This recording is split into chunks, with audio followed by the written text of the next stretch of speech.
Give me 5 minutes and I'll show you how testing actually fits into real projects, because testing isn't random. It follows a structure, something you may have heard before. It's called the Software Testing Lifecycle. Hey, this channel's even named that, inside STLC, Software Testing Lifecycle. And if you don't understand what that is, you'll not really understand where it is that you need to play a key part within that. And trust me, Software Testing Lifecycle isn't just individual to QAs. It encompasses everyone, and everyone at some point is actually involved within the delivery process. So, in simple terms, testing follows these stages: understanding the requirements, planning your testing, designing your test cases, executing tests, and report results. Easy, isn't it, really, when you're talking it like that?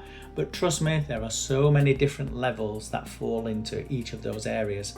So understanding requirements is things like static testing, for example, and again, something that we'll talk about on this channel, but understanding where you can add value in gathering those requirements, how they're actually going to be tested, who needs to be testing them, for example. It doesn't always have to be the QA team. Developers should be writing their own tests as well, something called unit tests, integration tests.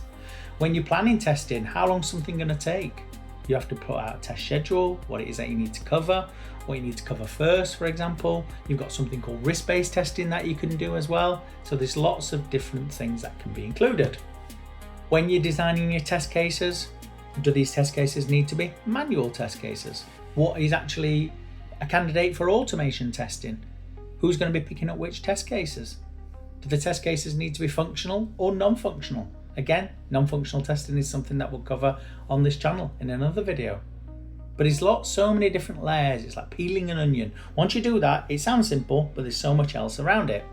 Then you've got your execution, your tests.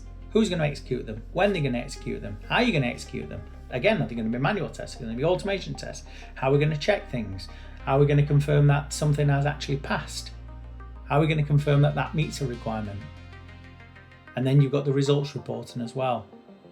You've got to report defects if you find something that's an issue. And again, we'll go through that in another video about what the defect process is and how you actually raise a defect and what a good defect is. And most beginners will miss this. They'll learn tasks, but not the process. This is what makes you professional. Now, you can look at the software testing lifecycle. It starts all the way from one side and goes all the way across. Now, depending on how you actually run your project, you've got things called waterfall. You've got something called Scrum. You've got something called Kanban, which both fall into the Agile bucket. And again, these are all keywords and buzzwords that you might hear about. And I'm not going to sort of blind you with science if you don't really understand what those are, but they can have an impact on what that software testing lifecycle looks like. But if you break it down into small parts, you're testing individual units, individual components first. Then you're putting those parts of the system together and integrating them. And then you're testing the whole system. And then you may be passing it over to a user to do some acceptance testing on their side as well. And they're the different flows and stages of the software testing lifecycle. But again, we'll dive a lot deeper into this on the video. This is 5 minutes. I want to give you a bit of a summary so you can walk away and understand. If someone says to you, what's the software testing lifecycle? You can explain that to them simply. So next, as I've sort of touched on, I'm going to talk about non-functional testing. So give me 5 minutes there. This is where things can get really, really interesting. And don't forget, as I've always said, I've put all this in one pack, one PDF, a breakdown that you can get at the end of this series. And that's going to give you everything that you're going to need to be able to kick off your career. So remember, in the software testing lifecycle, you play a part in every single area. And what's called the delivery lifecycle, again, you can see where that software testing lifecycle fits in.